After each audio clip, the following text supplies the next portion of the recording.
चल चल किया है तूने मेरे साथ, समस्त वानर जाति के साथ। मैंने कोई छल नहीं किया बाली भैया। झूठ!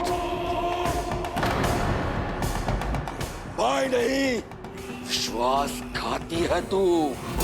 जानबूझकर मुझे उस गुफा में लेके गए, मेरा साथ देने का ढोंग किया तूने, जबकि तुझे पता था कि वो राक्षस वहां पे मेरी प्रतीक्षा कर रहा है। नहीं भैया, मुझे उस राक्षस के षड्यंत्र के बारे में कोई भनक नहीं थी। फिर से झूठ! बार बार तेरे झूठ बोलने से तेरी कुटिलता छिप नहीं जाएगी कायर। गुफा पर शीला लगाया, यदि मैं उस राक्षस से जीत भी जाऊं तो मैं बाहर ना आ सकूं। बस महाराज बाली, बहुत हुआ आरोप प्रत्यारोप।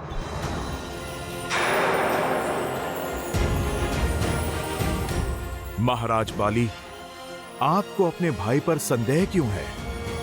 आपको ऐसा क्यों लगता है कि महाराज सुग्रीव ने आपसे छल किया है? क्योंकि उसकी कुदृष्टि सदा से ही थी मेरे राज्य के ऊपर और मेरी पत्नी के ऊपर। आप अपने दृष्टिकोण का दोष किसी की दृष्टि को मत दीजिए वानर राज। महाराज सुग्रीव के पास आपका विश्वास तोड़ने का कोई कारण नहीं है।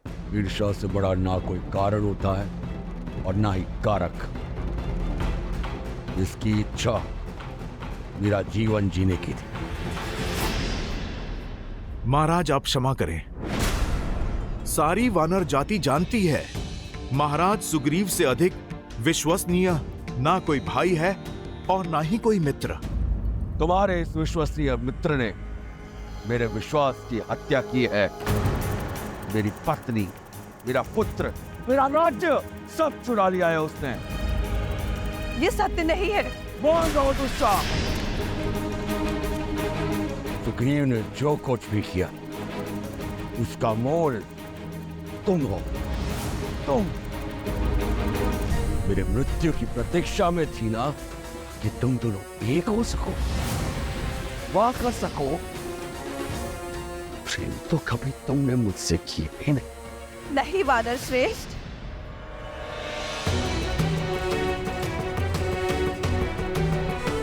आप ही तो कहते थे कि यदि आपको कुछ हो जाए तो सुग्रीव मेरी और अंगद की रक्षा करेंगे।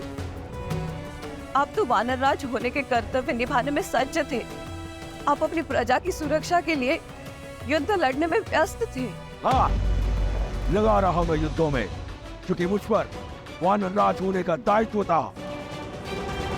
इस विश्वासघाती जैसा जीवन नहीं जीना चाहता था मैं। हाँ, चाहता था कि मेरे जाने के बाद तुम विधवा ना कहलाओ, मेरा अंगद और मेरी प्रजा अनाथ न हो। किंतु देखो, कुछ नहीं हुआ है मुझे। मैंने उस मायावी असुर को मार गिराया है और जीत कर भी हार गया बाजी। जिस महाबली को आज तक कोई असुर नहीं हरा पाया, वो अपने ही भाई के सामने उसके षड्यंत्र से हार गया, क्योंकि मेरे विश्वास के बदले मुझे विश्वासघात मिला, अपने भाई से और अपनी पत्नी से। राजबाली, आपको क्रोध शोभा नहीं देता। आपके बल के आगे सारा संसार नतमस्तक है। आप तो महान योद्धा हैं। अपने बल को सत्यापित करने के लिए मुझे तुम्हारे समर्थन की आवश्यकता नहीं हनुमान। यदि यहाँ किसी को मेरी शक्ति पर संदेह है तो आ जाए युद्ध भूमि में। महाराज बाली, मार्ग तो संवाद से भी खोजा जा सकता है। तुच्छ वानर, ये मेरे परिवार का निजी प्रकरण है, तुम बीच में मत बोलो।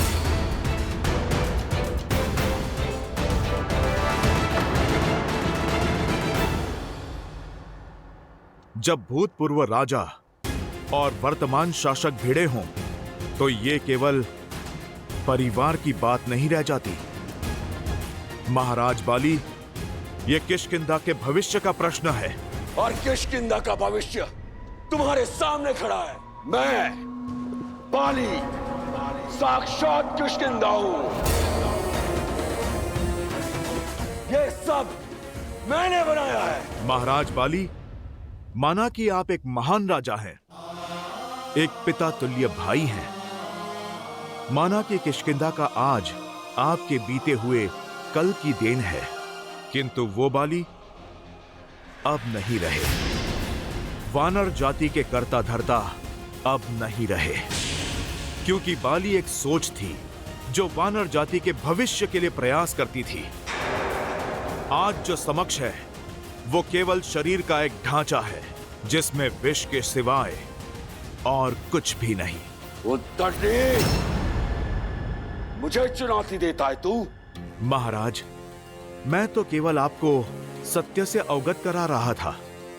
मेरा ध्येय किसी का समर्थन करना नहीं है, क्योंकि जब भ्रम का बादल हटेगा तो आपको सत्य का बोध हो जाएगा।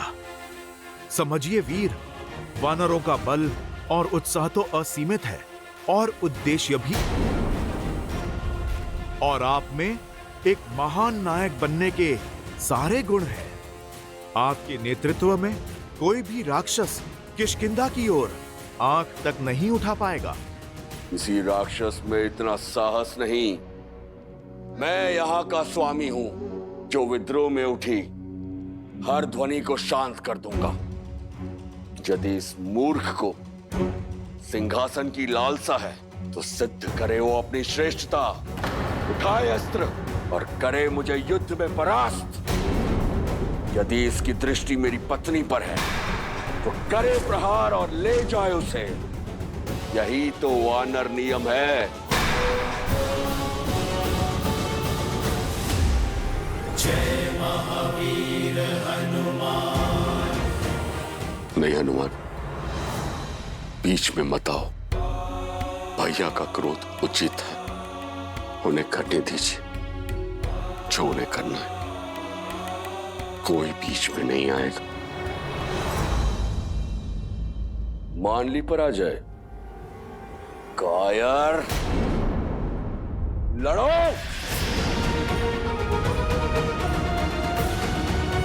नहीं, अपने पिता तुल्य भैया से लड़ने का साहस नहीं है मुझ में, किंतु अपनी भाभी से विवाह करने का साहस है।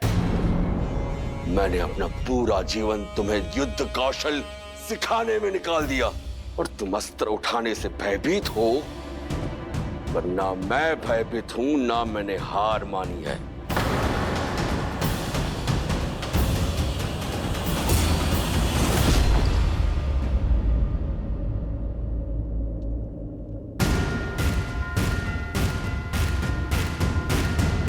जय महावीर हनुमान। जय जय पवन पुत्र हनुमान। बजरंग बली हनुमान। जय जय महाबली हनुमान। हनुमान, तुम भी मुझे चुनौती देना चाहते हो? क्या तुम्हें भी मेरा ये सिंहासन और मेरी पत्नी चाहिए? बस महाराज,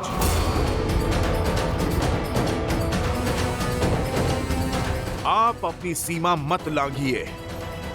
ब्रह्मचारी हूं मैं।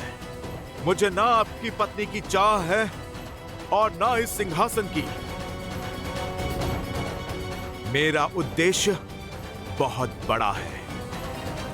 यहां मैं केवल कर्तव्य पालन के लिए हूं, सुग्रीव के लिए, वानर जाति के लिए। महाराज, मैं आपको केवल तर्क से धर्म के पाठ से परिचित करवाना चाहता हूं। आपके नए स्वरूप का आभास करवाना चाहता हूं। अपने प्रभु श्री राम की राह में चलकर राम भक्त बनाना चाहता हूं।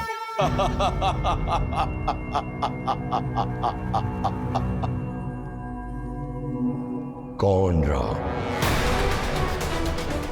मैं किसी राम को नहीं जानता, और जब मैं किसी को जानता ही नहीं तुम मान कैसे लो? मुझे केवल इस विश्वासघाती से प्रतिशोध लेना है। हट जाओ हनुमान। चारों से आप लोग। मुझे सिंहासन नहीं, मृत्यु चाहिए। अब मेरी मृत्यु ही मुझे निर्दोष सिद्ध करेगी।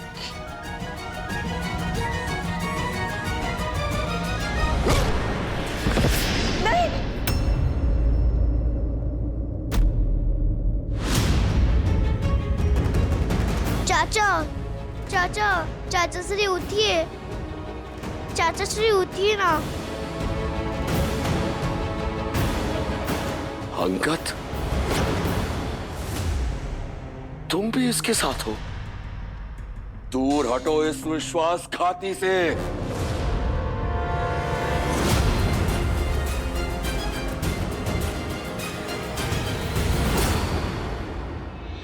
पिताश्री, चाचा श्री को मत मारिए। छोड़ मेरा पैर, मूर्ख। नहीं पिताश्री, चाचा श्री के प्राण हरने से पहले आपको अपने पुत्र का वध करना होगा। हनुमान, बाली सुग्रीव को मार देंगे।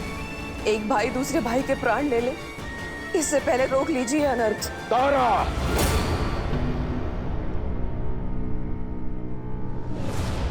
बाली, मैं अवसर दे रहा हूं ताकि तुम्हें सोचने का अवसर मिल सके। जब तुम्हारा क्रोध शांत हो जाए तो प्रतिशोध और परिणाम दोनों के बारे में सोचना। अपने अभिमान की अग्नि में वानर जाति का उज्जवल भविष्य बनने के अवसर की आहुति मत देना।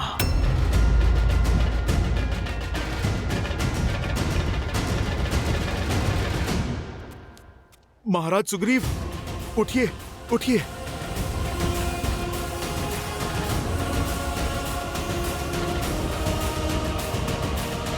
जाने दे रहा हूं तुम दोनों को, क्योंकि मैं अपने अंगद के सामने तुम्हारे प्राण नहीं हरना चाहता, परंतु प्राण दान नहीं दिया है मैंने।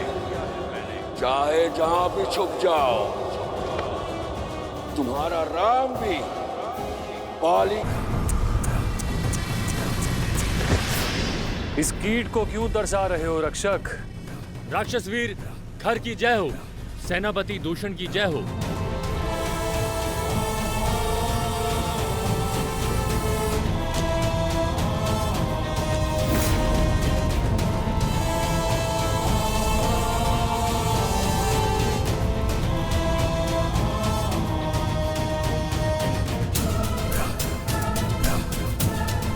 महाराज, ये उदंडी महल में घुसने का प्रयास कर रहा था। मैंने धर दबोचा। क्यों ऋषि, जीवन से मन ऊब गया है जो स्वयं मृत्यु के गर्भ में चले आए? हम अपनी पत्नी लेने आए हैं, जिसे तुम दोनों दुष्टों ने अपहरण करके बंदी बनाया है। मेरी पत्नी मुझे लौटा दो, अन्यथा। क्या?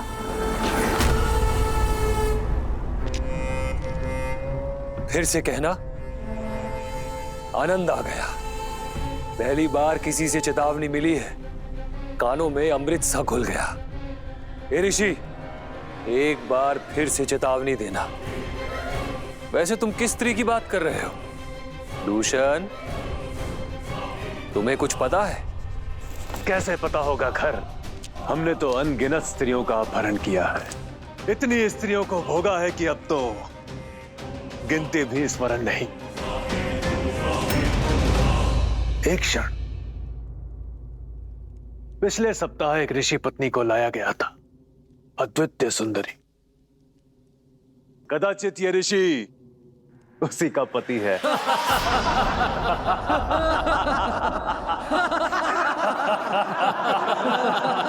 निर्लज्ज, पापी, श्राप है मेरा।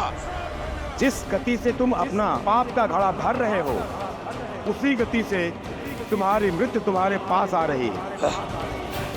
तुम दोनों का अंत निकट है। श्राप, श्राप वो देते हैं जिनमें संघर्ष करने की शक्ति नहीं होती मूर्ख। दंडक अरण्य के कर्ता धर्ता है हम। राक्षस राज रावण के सौतेले भाई और प्रतिनिधि है हम लोग। इस वन के स्वामी है हम लोग। दंडक के भगवान हैं हम। अब बताओ, भगवान को मारने का साहस किसमें है? तुम में नहीं ना? तुम जानते हो कि भगवान क्या कर सकता है? जानते हो?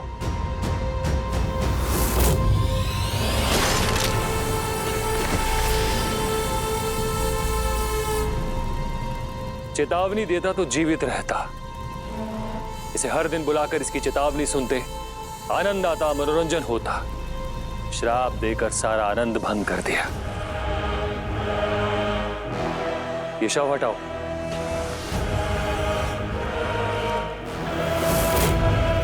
भैया,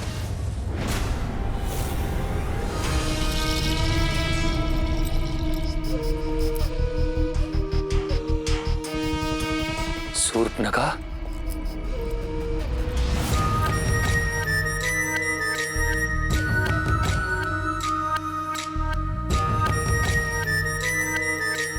आज लंका छोड़ के दंडकारण्य में कैसे आना हुआ? रावण भैया की आज्ञा का पालन करने। उन्होंने आप दोनों के साथ रहने की आज्ञा दी है और अपना मन चाहा वर ढूंढने की अनुमति देकर भेजा है। भैया, आप दोनों मेरी सहायता करेंगे ना? निसंदेह लंकेश की आज्ञा का पालन अवश्य होगा। क्योंकि हमारी नीति के अनुसार इस वन में पग धरने वाली प्रत्येक स्त्री हमारी संपत्ति होती है और सभी पुरुष मेरे खिलौने। हाय, अधर्म और संहार ही राक्षस राज है।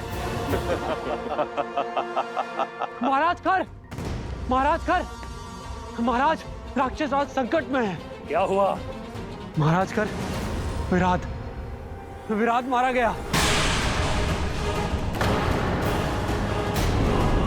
अरे महाबली, जिसे किसी भी शस्त्र से मारा नहीं जा सकता, वो कैसे मारा गया? किसने किया यह दुस्साहस? देवता, नाग, गंधर्व या त्रिदेव? बोलो, किसने मारा विराट को? एक साधारण वनवासी मानव और उसके भाई ने महाराज। असंभव। किसी भी मानव में इतना बल नहीं कि वो विराट का अंत कर सके। असंभव को संभव होते हुए देखा है मैंने, इसलिए दौड़कर आपको सूचना देने चला आया। स्वयं उनके युद्ध कौशल का साक्षी हूं महाराज। वनवासियों के भेष में वो कोई क्षत्रिय है।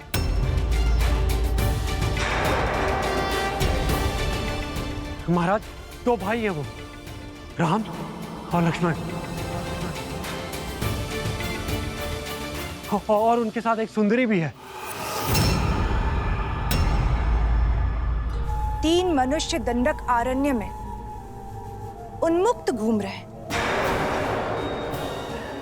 साहसी वनवासी, उसका भाई और पत्नी भी।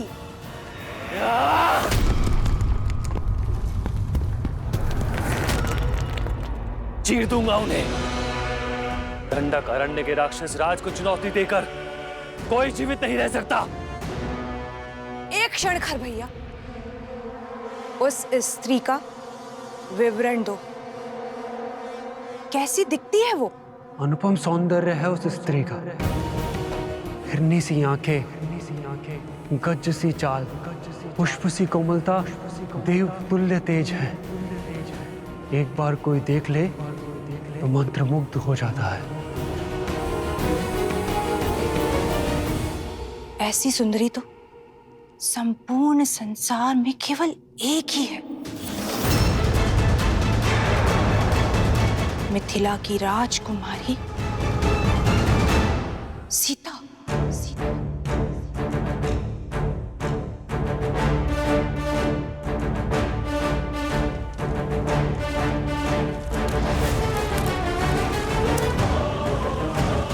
भैया सावधान।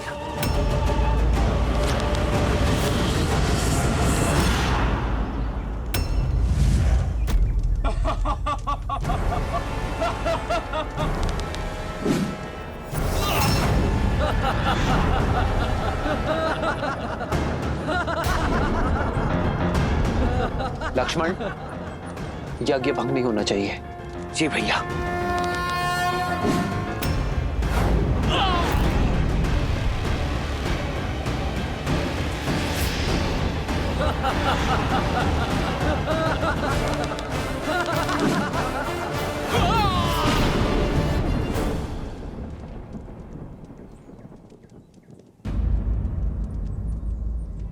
लक्ष्मण, तुम सावधान रहना, मैं अभी आया।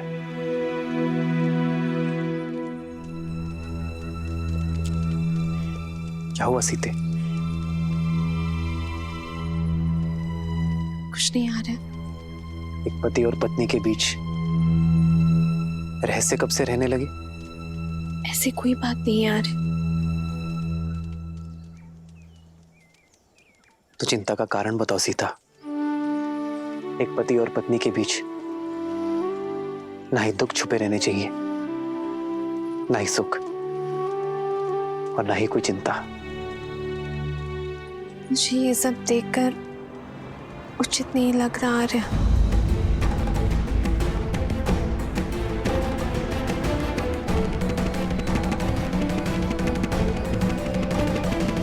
महाराज, दो भाई हैं वो, राम और लक्ष्मण, और उनके साथ एक सुंदरी भी है। अनुपम सौंदर्य है उस स्त्री का, हिरनी सी आंखें, गज सी चाल, पुष्प सी कोमलता, देव तुल्य तेज है। ऐसी सुंदरी तो संपूर्ण संसार में केवल एक ही है, मिथिला की राजकुमारी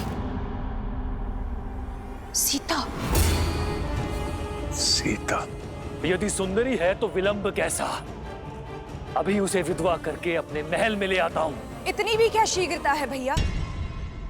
मुझे लगता है कि उन पर कोई भी प्रहार करने से अधिक श्रेष्ठ होगा कि हमें रावण भैया को इस विषय में सूचित करना चाहिए।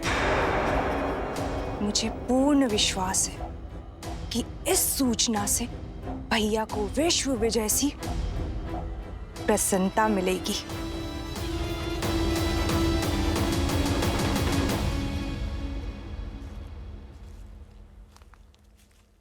क्या हुआ सीते?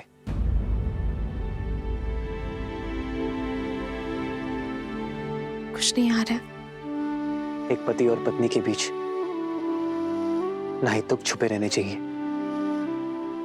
ना ही सुख, और ना ही कोई चिंता।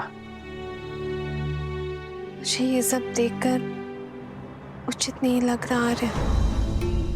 और हिंसा तो सबसे बड़ा धर्म है ना, फिर धर्म के पथ पर चलने वाले हिंसा का पालन कैसे कर सकते हैं आर्य? उचित कहा तुमने सीते। अहिंसा से बड़ा कोई धर्म नहीं है, किंतु कई बार शांति पाने के लिए युद्ध करना आवश्यक हो जाता है सीते। और हिंसा तो हम हर क्षण करते हैं। हम जब श्वास लेते हैं तो न जाने कितने सूक्ष्म जीव मारे जाते हैं। हम जब धरा पर चलते हैं तो न जाने कितनी वनस्पति, कितने कीट कुचले जाते हैं। श्वास लेना एक व्यवस्था है सीता, और व्यवस्था को स्थापित करने के लिए की गई कठोरता हिंसा नहीं होती। किसी निर्दोष पक्षी के प्राण लेना हिंसा है, किंतु किसी निर्भक्षी का संहार करना, उसका अंत करना धर्म की स्थापना है। हम उनका नाश कर रहे हैं जो संसार में अव्यवस्था फैलाना चाहते हैं। आपका कथन उचित है आर्य, किंतु फिर भी इतने सारे प्राणों की बलि देखकर मन अशांत होता है आर्य। जानता हूं सीता, ये सरल नहीं है, किंतु आवश्यक है। इन राक्षसों का नाश ही संसार का उद्धार करेगा, जग में शांति स्थापित करेगा, और निर्बलों की सुरक्षा के लिए शस्त्र उठाना होगा। किंतु हमें अपने कर्मों का फल भी तो भोगना होगा ना? अवश्य भोगना होगा। हमारे जीवन में अनेक कठिनाइयां आएंगी, किंतु यह यात्रा बलिदान की यात्रा है। अपने परिवार के लिए एक व्यक्ति का बलिदान देने में कोई बुराई नहीं है। वैसे ही गांव के लिए परिवार का बलिदान, राष्ट्र के लिए गांव का बलिदान, संसार के लिए राष्ट्र का बलिदान और धर्म के लिए संसार का बलिदान। तो बताओ सीता, तुम मेरा साथ दोगी?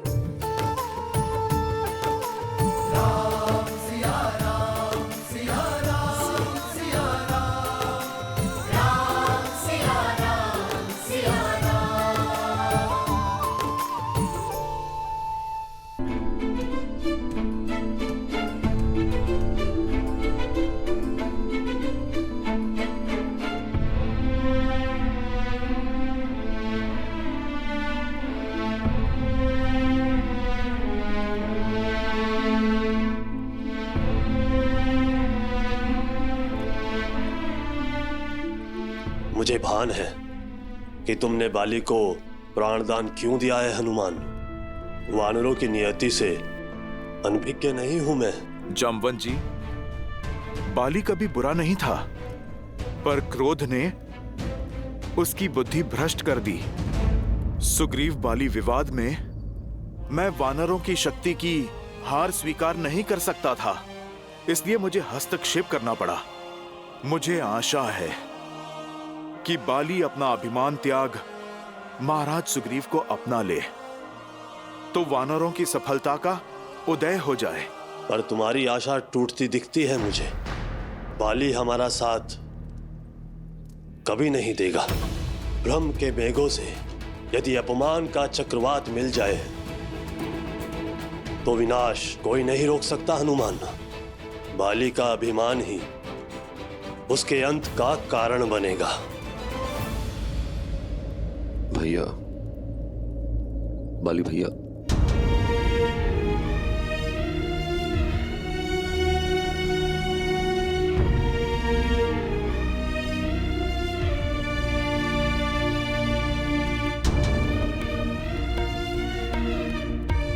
हनुमान, बाली भैया को प्राण दान देकर तुमने मुझे जीवन दान दिया। महाराज सुग्रीव, परंतु मुझे खेद है, बाली जैसा बुद्धिमान व्यक्ति कैसे सत्य नहीं देख पा रहा।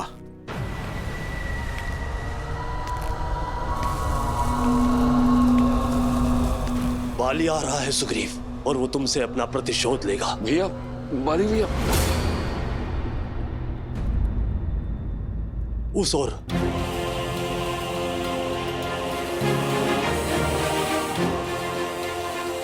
जय श्री राम। जय महावीर हनुमान, जय जय पवन पुत्र हनुमान। यहां से ऋष्यमुख पर्वत चले जाओ। ऋषि मतंग के श्राप के कारण बाली वहां पर प्रवेश नहीं कर सकता। सुग्रीव वहां पर सुरक्षित रहेगा। चलिए महाराज।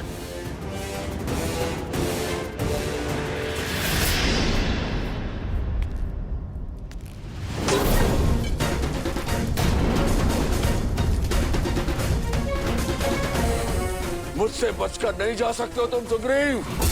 मैं तुम्हें पाताल से भी खोज लूंगा। ऋषिमुख पर्वत पर पहुंचने से ही पहले मार दूंगा मैं तुझे।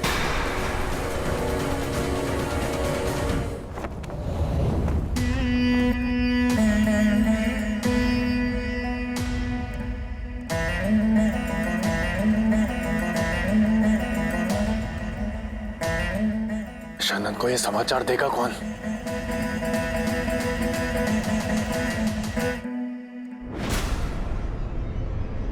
भाई की गंध मुझसे छुपती नहीं कर। और उससे भी बड़ी बात, ये गंध मुझे भाती नहीं।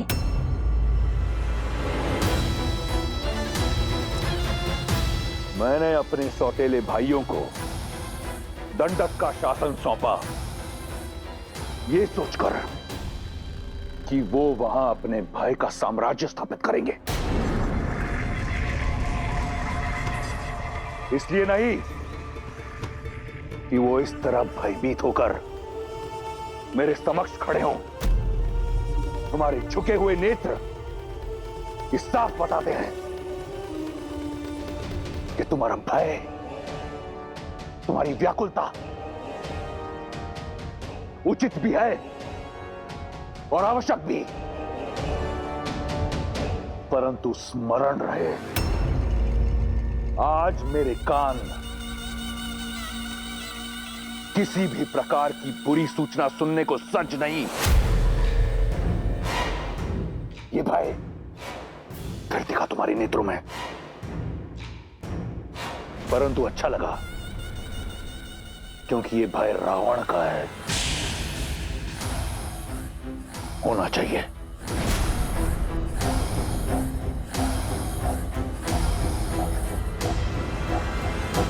भयदान दिया तुम्हें, बोलो। भैया, लंकेश विराट मारा जा चुका है। तो विराट रावण नहीं, काल जिसके वश में हो।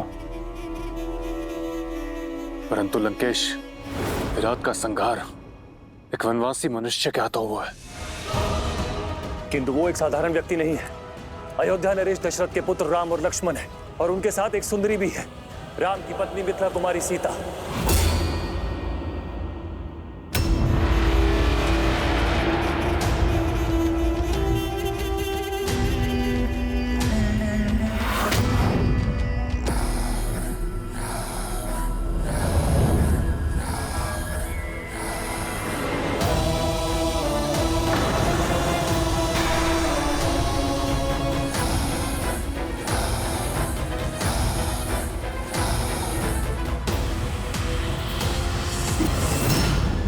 ये तलवार चेतावनी है खर। वन का दायित्व तुम्हारा है, तो उसमें उपजी समस्या मेरी क्यों? यहां बालकों की भांति भिक्षा मत मांगो, वीरों की भांति लड़ो और मार दो उन वनवासियों को। जी लंकेश, भय केवल इस आभास का था कि एक साधारण मनुष्य विराट जैसे राक्षस का संहार कैसे कर सकता है। भविष्य में समस्या नहीं, समाधान लेकर मेरे समक्ष आना, अन्यथा अब जाओ यहां से। और अगली बार अपनी समस्या का पिटारा खोलने से पहले स्वयं का शीश धड़ से अलग कर लेना, पीड़ा कम होगी। और स्मरण रहे, मेरा उन वनवासियों से कोई लेना देना नहीं। शबा लंकेश।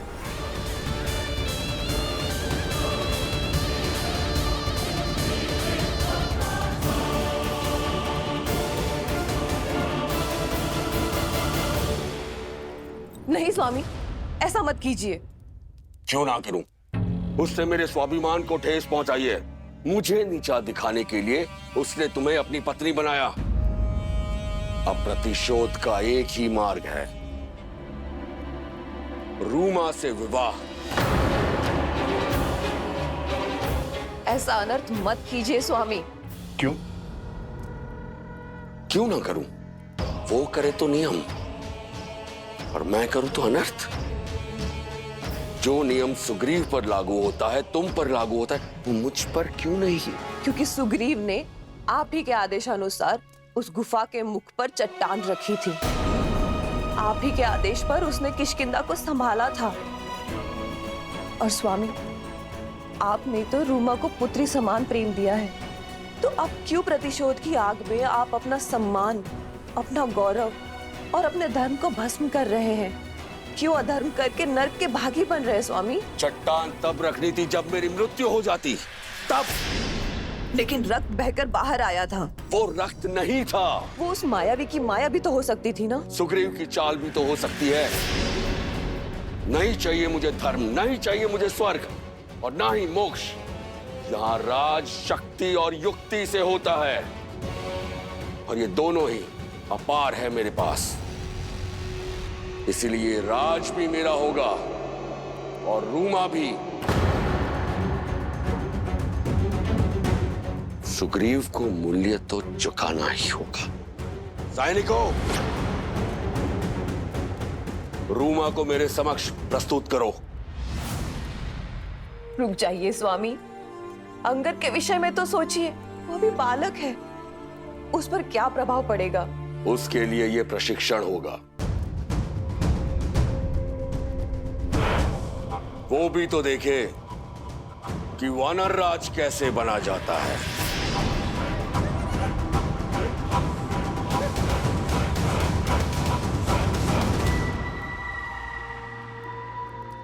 ज्येष्ठ श्री। ज्येष्ठ श्री नहीं, स्वामी कहो।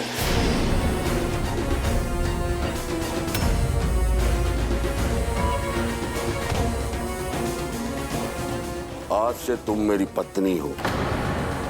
आज रात्रि मैं सुग्रीव का वध करके तुम पर अपना अधिकार रखूंगा।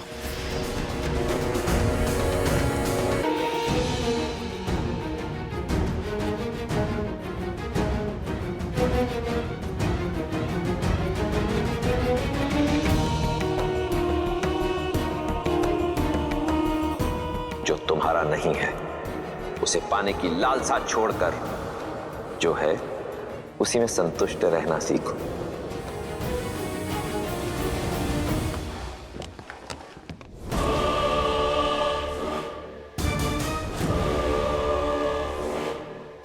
किसने किया ये दुस्साहस? किसे अपने प्राणों से प्रेम नहीं? समक्ष आओ। क्षमा करे भैया, ये दुस्साहस मैंने किया है क्योंकि मैं आपको किसी भ्रम में नहीं देख सकती। भ्रम? हाँ भैया, सीता की जिस छवि को आपने देखा था अब वो वैसी नहीं रही। अब वो महलों की राजकुमारी से एक वन की सन्यासिनी बन चुकी है। तनिक सोचिए भैया, सीता के सौंदर्य और तेज के बारे में। आपके साथ लंका की स्वामिनी के रूप में खड़े होकर वो कैसी लगेगी? उसका प्रारब्ध आप ही के आने की प्रतीक्षा में है। बेचारी, जिस राजकुमार से विवाह किया उसके पास राज्य तो छोड़िए, कांटों से बचने के लिए पांव में पादुका तक नहीं। जिस स्त्री को लंका की मखमल शैया पर होना चाहिए वो पथरीली चट्टानों पर सो रही है। लंका की सुगंधित और कमलों से सज्जित सरोवर के स्थान पर जोंक और कीड़ों से भरे वन्य तालाबों में स्नान कर रही है।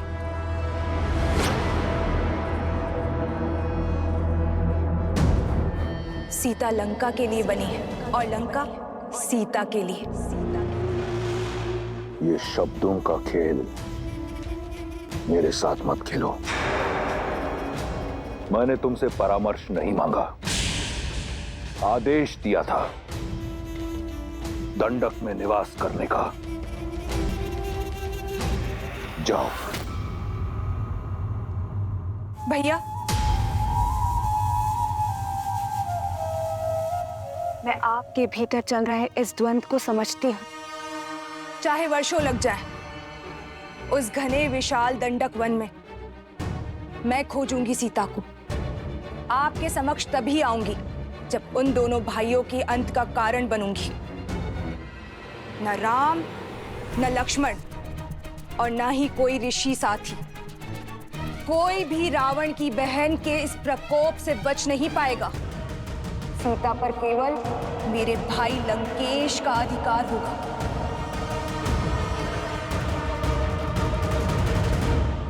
राम राम राम राम राम राम राम राम राम। महाराज, बस कुछ देर और, हम लोग ऋषिमुख पर्वत के निकट हैं। राम राम राम रुक जाइए महाराज।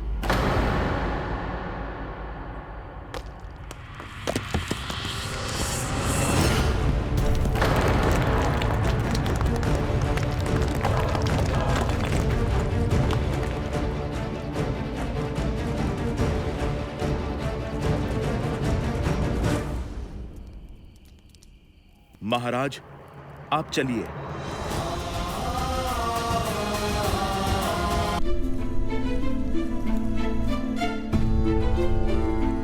बालपन में बाली भैया कितना प्रेम करते थे मुझसे।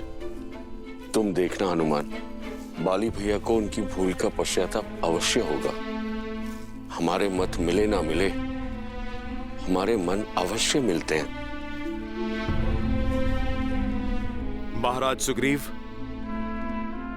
प्रभु श्री राम करे आपका कथन सत्य हो, परंतु ये समय भावनाओं में बहने का नहीं, योजनाओं को सफल करने का है। ऋषिमुख पर्वत तो समक्ष है और योजना तो ऋषिमुख पर्वत पर आने की थी ना।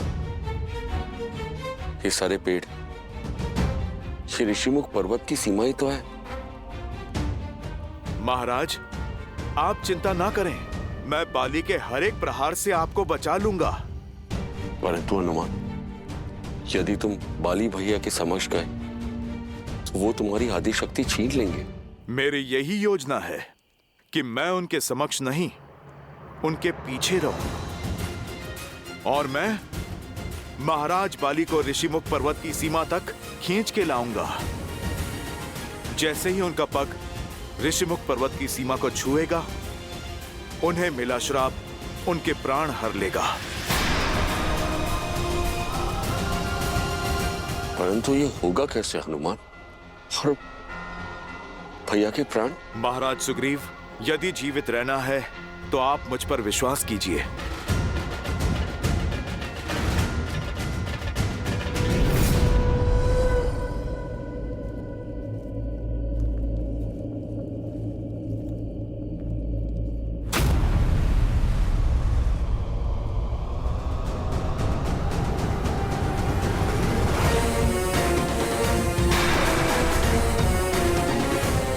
मुझे देखकर भाग रहा है कायर?